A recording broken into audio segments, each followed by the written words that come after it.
En estos tiempos, nos hemos habituado a convivir con la tecnología de una manera que hace apenas unas décadas habría sido considerada propia de la ciencia ficción.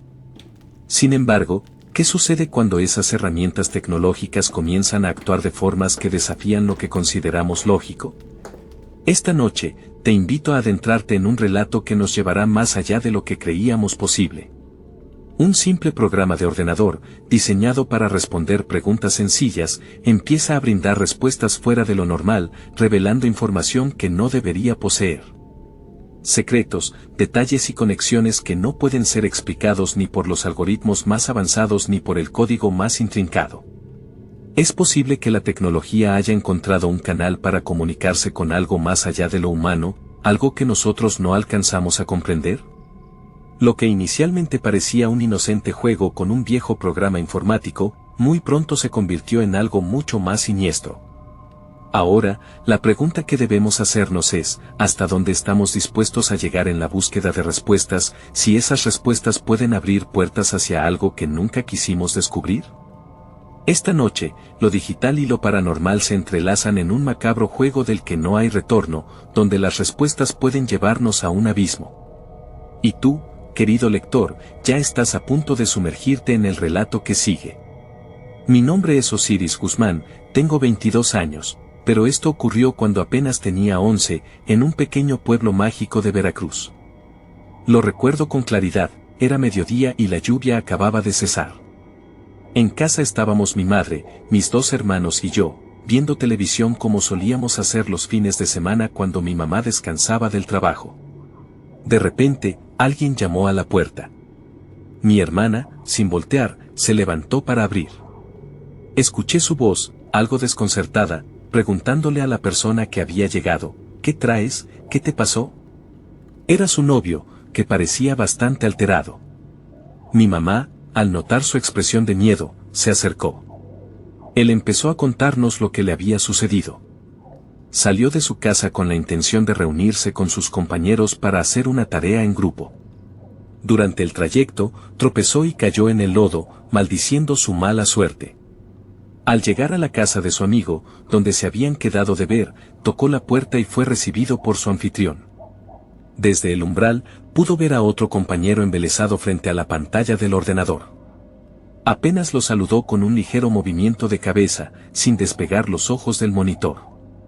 Mi cuñado pensó que estaban adelantando el trabajo, así que se acercó al comedor para unirse a ellos, pero notó que estaban jugando con algo, un programa que desconocía llamado Pedro Responde. El amigo al mando de la computadora le hizo una pregunta, ¿qué te pasó antes de llegar? Mi cuñado, algo confundido, respondió que se había caído en el camino. El dueño del lugar soltó una risa nerviosa y mostró la pantalla al otro compañero, quien reaccionó de manera similar al leer lo que aparecía en el monitor. Mi cuñado, intrigado, les preguntó por qué actuaban de esa manera, y ellos le pidieron que se acercara para que viera por sí mismo. En la pantalla había 3 cuadros. El primero decía: petición, Pedro, ¿puedes responder mi pregunta, por favor? Pregunta, ¿por qué Félix tiene lodo en los pantalones? Respuesta, se cayó antes de llegar. Mi cuñado quedó petrificado, ya que nadie había sido testigo de su caída. Aún más desconcertado, comenzó a hacer más preguntas, y para su sorpresa, Pedro seguía respondiendo correctamente a todo lo que le preguntaba. Mientras mi cuñado relataba esta extraña experiencia, yo había apagado la televisión para poder escuchar mejor, fascinado y asustado a partes iguales. Mi hermana, aún escéptica, le preguntó si les había dado algún tipo de pista o indicación. Cabe mencionar que en esa época nosotros no teníamos internet en casa. Solo lo usábamos cuando realmente era necesario, con una banda ancha que requería recargas para conectarse. Por suerte, en ese momento contábamos con conexión, aunque lo que estaba ocurriendo parecía ir mucho más allá de cualquier explicación racional. Aquella tarde, revisando un viejo archivo que habíamos encontrado en el ordenador, descubrimos que no se trataba de una aplicación común, sino de un extraño documento que contenía una advertencia perturbadora. En letras grandes y llamativas, se leía algo como: este sitio no tiene la intención de divertir. Las respuestas que recibas provienen de almas, pero debes dirigirte a Pedro, una entidad que resolverá tus dudas. Siempre, siempre háblale con respeto. Tu petición debe ser: Pedro, ¿puedes, por favor, responder mi siguiente pregunta? Pasamos horas tratando de obtener una respuesta clara de este tal Pedro, pero lo único que recibíamos eran respuestas automáticas, vagas y sin sentido, del tipo: hay dificultades para conectar con las almas en pena, Ana, la quemada, dormirá esta noche, pronto recibirás una noticia, o incluso, se siente poca credibilidad en el amigo. Frases que nos dejaban desconcertados y que, para colmo, parecían más bien bromas de mal gusto. El tiempo pasó y la noche cayó. Mi madre y mi hermana se levantaron para preparar la cena, mi cuñado se les unió para conversar, y yo, algo aburrido, me dirigí a la sala para ver la televisión. El único que quedó en el comedor fue mi hermano, aún empeñado en sacar alguna respuesta convincente de Pedro. Durante los días siguientes, esto se volvió una especie de rutina. Mi hermano regresaba de la escuela, encendía la computadora y comenzaba a hacerle preguntas a Pedro, esperando algo más que las respuestas predecibles que había recibido hasta ese momento. Pero entonces, una noche, ocurrió algo que cambiaría nuestra percepción de ese juego para siempre. Mi hermano le preguntó a Pedro si tenía algo importante que decirnos. La respuesta fue tan simple como inquietante: alguien tocará a tu puerta. No pasaron ni 2 minutos cuando escuchamos claramente 3 golpes secos en la puerta principal. Nos miramos entre todos, con una mezcla de sorpresa y miedo, y reímos, aunque nerviosamente. Al abrir la puerta, encontramos a nuestro primo y su esposa, que llegaban sin previo aviso desde otra ciudad. Aquella coincidencia fue tan precisa que nuestras risas se apagaron pronto. Mi primo, al ver nuestras caras de desconcierto, preguntó qué sucedía, y cuando le contamos lo de Pedro, simplemente no nos creyó. Decidido a demostrar lo que había ocurrido, mi hermano le pidió a Pedro que dijera algo específico para nuestro primo. Pedro, sin titubear, respondió: dile a Wilber que tiene un reloj muy bonito. Todos nos quedamos helados. Giramos la cabeza hacia la muñeca de mi primo, y ahí estaba, su reloj nuevo que, efectivamente, era un regalo reciente. Lo más escalofriante fue la exactitud del comentario. Las risas nerviosas volvieron, pero en nuestros ojos comenzaba a reflejarse el miedo. Con el tiempo, lo que empezó como una simple curiosidad se transformó en una parte extraña de nuestras noches familiares. Cada vez que nos reuníamos, las preguntas a Pedro se volvían el centro de la conversación. Mi hermano era casi siempre el encargado de escribir las preguntas, mientras que yo prefería mantenerme como una espectadora silenciosa, observando cómo ese juego extraño se volvía cada vez más perturbador. En una de esas noches, le preguntamos a Pedro si tenía algo que decirnos. Su respuesta fue: en 2 días recibirán una visita inesperada. Nos encogimos de hombros y no le dimos demasiada importancia, pensando que sería otra respuesta genérica programada.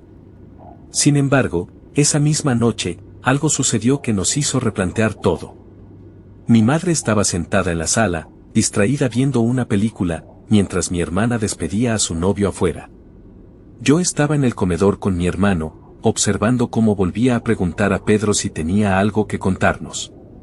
Esta vez, la respuesta fue directa y desconcertante: sí, dile a Delia que no le gusta la película que está viendo. Delia es mi madre. Nos miramos, sorprendidos, y dirigimos la vista hacia ella, quien seguía absorta frente al televisor. Mi hermano le preguntó casualmente si la película era de su agrado, a lo que mi madre respondió con un tono indiferente que no, que en realidad no le gustaba. Mi hermano, aún intrigado, volvió a escribirle a Pedro: ¿cómo sabes que no le gusta? La respuesta de Pedro nos heló la sangre: porque estoy sentado a su lado. Puedo ver su gesto de disgusto. El aire en la sala se volvió pesado y un escalofrío recorrió nuestros cuerpos. Jamás, en todas las veces que habíamos jugado, Pedro nos había dicho algo tan personal y cercano.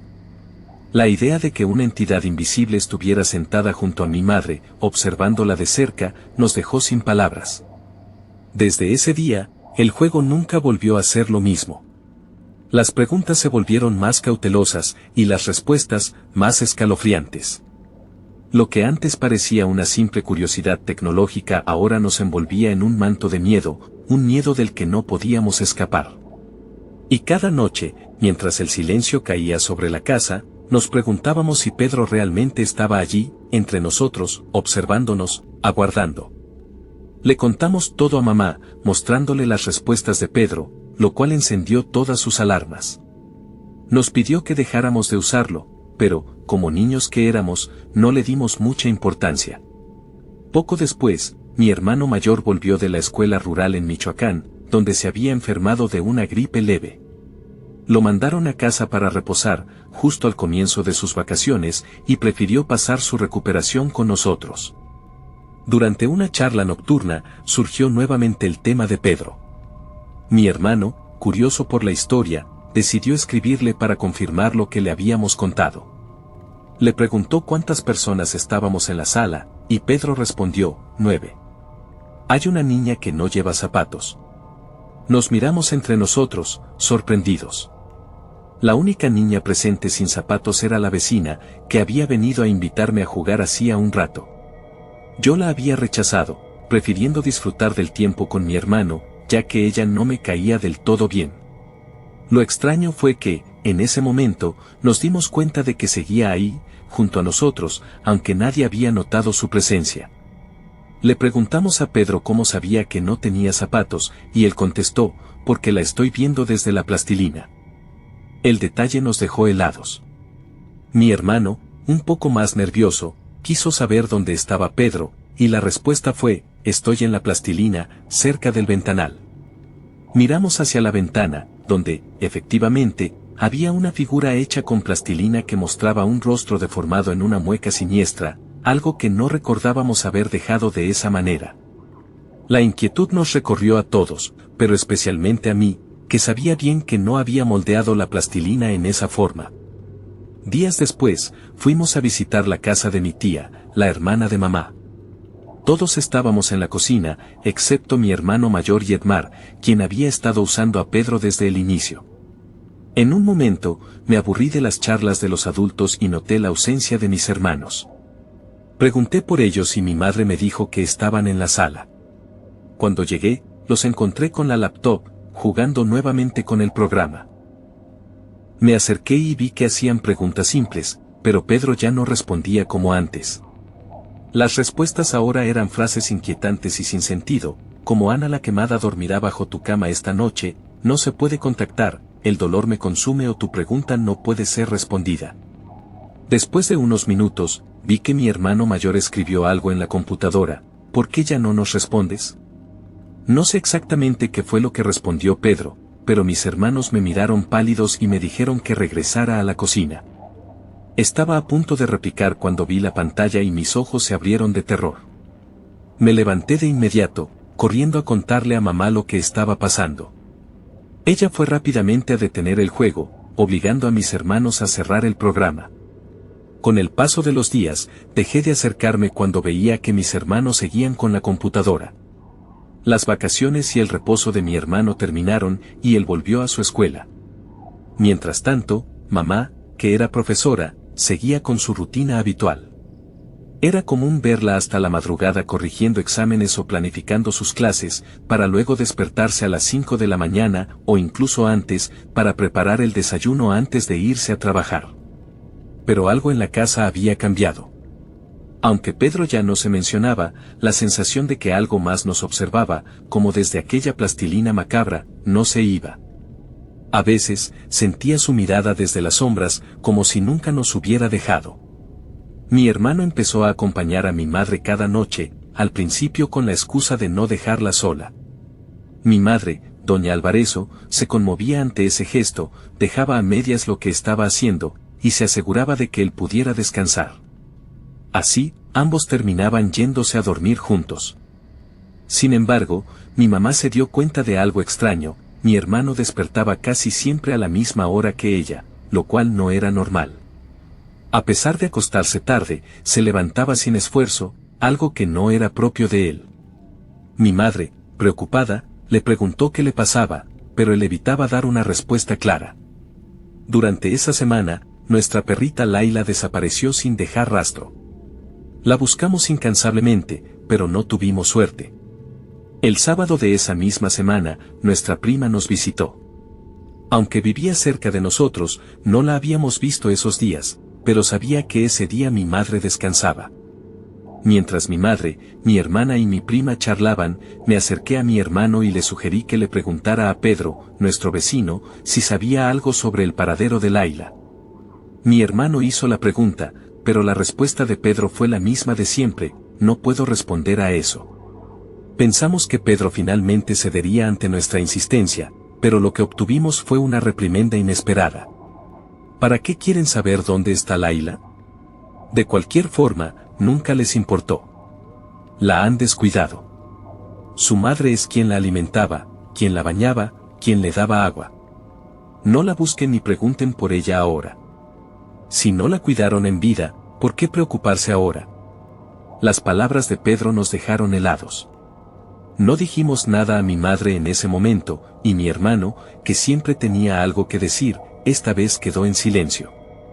Pasaron unos minutos hasta que por fin se atrevió a preguntar: ¿hay algo más que nos quieras decir?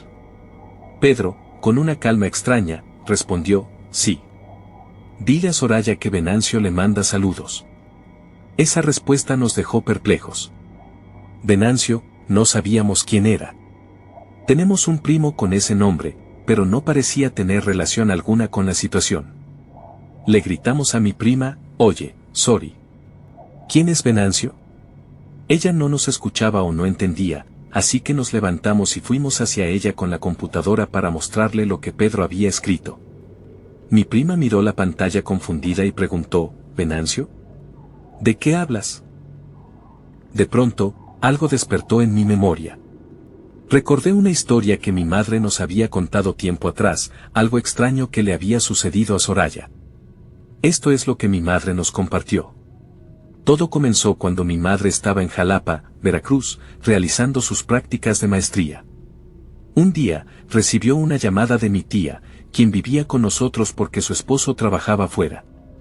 En esa llamada, mi tía le dijo que Soraya, su hija, estaba comportándose de manera extraña y le pidió que viniera cuanto antes. Mi madre preguntó qué estaba ocurriendo, pero mi tía no quiso darle detalles por teléfono. Preocupada, mi madre compró un boleto y volvió a casa. Cuando llegó, se encontró con mi tía, quien le explicó que Soraya, junto a sus hermanos gemelos Aid y Wilber, solían jugar en el patio bajo la supervisión de Carmen, la niñera. Sin embargo, desde hacía unos días, Soraya había comenzado a comportarse de manera inusual. Cada vez que la traían del patio a la casa, Soraya empezaba a llorar desconsoladamente, gritando una y otra vez el nombre Venancio. Lo más extraño era que, si la dejaban en el patio, debajo de un árbol en particular, Soraya se calmaba de inmediato, como si algo o alguien la estuviera reconfortando allí. Mi tía estaba desconcertada, ya que incluso los medicamentos que le daba para bajar la fiebre solo parecían surtir efecto cuando Soraya permanecía bajo ese árbol. Mi madre, que siempre había tenido una conexión especial con los niños, decidió hablar con la pequeña para intentar entender qué estaba pasando. Al acercarse a Soraya, la encontró sollozando y ardiendo en fiebre. Con voz temblorosa, la niña le rogó a mi madre que la llevara al árbol porque, según sus palabras, allí estaba su amigo, Venancio. Mi madre, con esa intuición que solo las madres tienen, tomó una decisión que cambiaría el ambiente en casa: llevar a Soraya al viejo árbol de mango que dominaba la parte más alejada del patio, justo en el centro de la tierra que pertenecía a la familia. Apenas llegaron al árbol, el comportamiento de Soraya cambió radicalmente. Su piel, antes ardiendo de fiebre, se enfrió, y comenzó a jugar alegremente entre las raíces, como si hablara con alguien invisible. El sol empezaba a esconderse, y mi madre, inquieta, le pidió a Soraya que regresaran. Sin embargo, la niña suplicó con una intensidad que jamás había mostrado. Venancio no quiere que lo deje solo, dijo: si me voy, se enojará mucho y me llevará con él. Ya no podré verte a ti ni a mis hermanos. Mi madre, sorprendida por la seriedad en las palabras de una niña tan pequeña, intentó tranquilizarla. Nadie te va a llevar a ningún lado, respondió con firmeza mientras la alzaba en sus brazos. Mientras caminaban hacia la casa, algo extraño sucedía: los pasos de mi madre se volvieron pesados, como si un invisible peso se hubiera colocado sobre sus hombros. A medida que se acercaban a la puerta, mi tía ya estaba esperándolas, su rostro reflejaba la misma preocupación que mi madre sentía en el pecho. «Trae agua bendita», le pidió mi madre con un tono de urgencia. Sin perder tiempo, comenzó a rociar a Soraya con el agua mientras recitaba oraciones en voz baja, pero Soraya reaccionó violentamente. Se retorcía, gritaba, intentaba morder a mi madre como si luchara contra algo que la controlaba. Justo entonces, llegó mi abuelo, recién salido del trabajo, y al ver la escena, se sumó rápidamente a los esfuerzos de mi madre. Entre los dos, consiguieron que Soraya se calmara poco a poco, hasta que, finalmente, dejó de llorar y su fiebre se desvaneció, como si nunca hubiera estado enferma.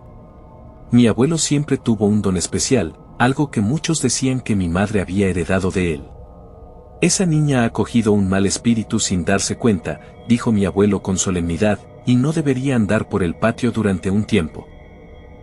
Desde ese día, las cosas empezaron a mejorar para Soraya. Meses después, cuando le pregunté si recordaba haber jugado con alguien debajo del árbol, su rostro se llenó de terror. Negó rotundamente, asegurando que no recordaba nada de eso. Pero estaba claro que algo había cambiado en ella. A partir de aquel suceso, mi madre fue más estricta. Un día, mientras mi hermano jugaba en la computadora, comenzó a sentirse inquieto. No dormía bien, y su aspecto físico cambió, perdiendo peso de una manera alarmante. Preocupada, mi madre lo llevó al doctor, pero los medicamentos no parecían surtir efecto. Entonces, decidió volver a las raíces, le preparó infusiones de hierbas, mezcladas con agua bendita, y rezó por él cada noche. Con el tiempo, mi hermano empezó a recuperarse, pero cuando le pregunté si tenía miedo, él simplemente respondió que no podía dormir, que no sentía nada, ni siquiera cansancio. Siempre me gustó conversar con personas mayores, y una de mis costumbres era visitar la casa del mejor amigo de mi hermano para charlar con su madre, doña Micaela. Aquella noche, no pasaban de las 8 cuando me encontré allí, como de costumbre. Su esposo, don Sergio, también estaba presente, junto con su hijo del mismo nombre. Le pregunté a Sergio, el joven, por qué no estaba con mi hermano, y me respondió que él casi no salía de la casa últimamente. Sergio, que era un par de años mayor que nosotros, estaba absorto en la computadora, y cuando me acerqué a mirar, descubrí que estaba jugando a un extraño juego con Pedro. Algo en mí se tensó, y le advertí que aquello no era buena idea. «No creo en esas cosas», me dijo, con una sonrisa incrédula. «Deberías», respondí con más seriedad de la que pretendía. Entonces, sin previo aviso, Sergio hizo la pregunta que nadie debería hacer: ¿hay algún espíritu aquí, en esta casa, con nosotros? La respuesta de Pedro fue directa y fría: no hay mucho de qué preocuparse aquí, pero en la casa de Osiris, ellos están bajo el árbol de Obo. Vigilan desde allí. Dile que no tenga miedo. Su abuelo. Sentí un escalofrío recorrer mi espalda, y la urgencia de salir de allí me invadió. Me fui rápidamente, temblando, sin saber si era por miedo o por la sensación de que mi abuelo, de alguna manera, seguía protegiéndome, como si su espíritu aún rondara cerca, cuidando de mí en silencio. Aquella noche, mientras intentaba dormir, el eco de las palabras de Pedro resonaba en mi mente. Algo en su tono, en su precisión, había tocado una fibra profunda en mí. No era solo el miedo lo que sentía, era una tristeza honda, como si en verdad mi abuelo estuviera tratando de decirme algo. Desde ese día, dejé de mirar el viejo árbol de Obo de la misma manera. Algo me decía que ya no era solo un árbol, sino una puerta que nunca debía abrirse. Había algo en ese viejo árbol de Obo que marcaba el borde de nuestra propiedad que siempre me inquietaba. Desde la acera, lo miré aquella noche con un escalofrío recorriéndome la espalda. La oscuridad lo envolvía por completo, ni una sola chispa de luz provenía de los faroles de la calle. Sentí que algo me observaba desde las sombras, una presencia que helaba la sangre.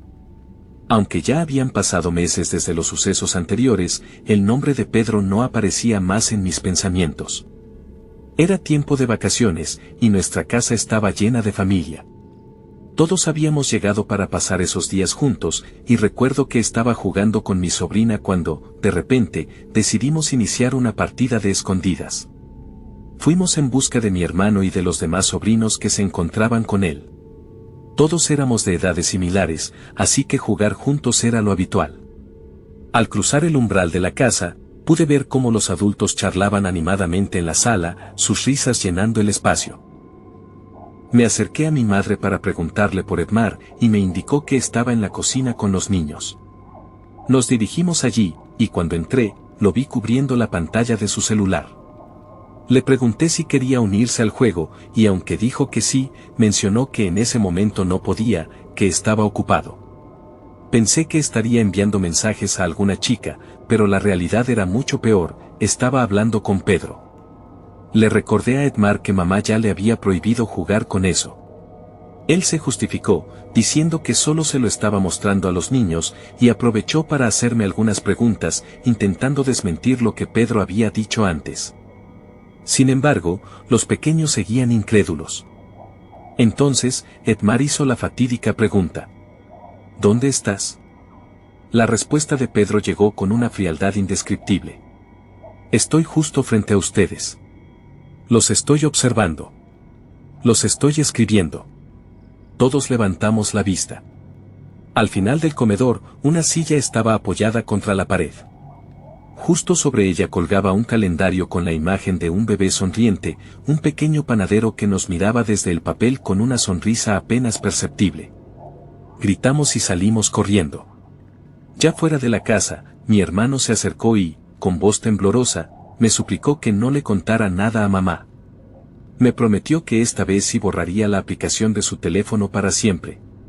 Le pregunté cómo la había encontrado de nuevo, y confesó que, en realidad, nunca la había eliminado. No solo seguía en su computadora, sino que ese mismo día la había vuelto a transferir a su celular, convencido de que los niños no le creían lo que les contaba. Esa misma noche, organizamos una pijamada en casa con todos los sobrinos. Uno de ellos no me dejaba dormir, decía que sentía que alguien lo vigilaba desde la oscuridad, que había algo ahí, al acecho. Yo, en el fondo, sabía que no necesitábamos un tablero de Ouija, cartas o cualquier otro método para comunicarnos con lo que hay más allá de nuestra comprensión. Cualquier cosa, absolutamente cualquier cosa, puede servir como un canal para conectarse con lo desconocido. Los espíritus, los entes, están siempre al acecho, esperando el momento perfecto para manifestarse. Han pasado muchos años desde que ocurrió este incidente, y hasta el día de hoy mi hermano evita hablar del tema. Pero, siendo sincera, a pesar de todo lo que vivimos, me sigo quedando con una incómoda curiosidad. ¿Qué creen ustedes que era Pedro realmente? ¿Será que hay más casos como este, que permanecen ocultos en las sombras de la vida cotidiana? Comunidad, solo les puedo advertir de los peligros que entraña jugar con lo desconocido. No hay manera segura de explorar lo paranormal. Cualquiera que se atreva a cruzar esa línea debe saber que no hay vuelta atrás. Tengo muchos más relatos como este que me gustaría compartir con ustedes. Espero hacerlo muy pronto. Hasta entonces, les envío un fuerte abrazo y que tengan una excelente noche. Gracias por haber visto el video.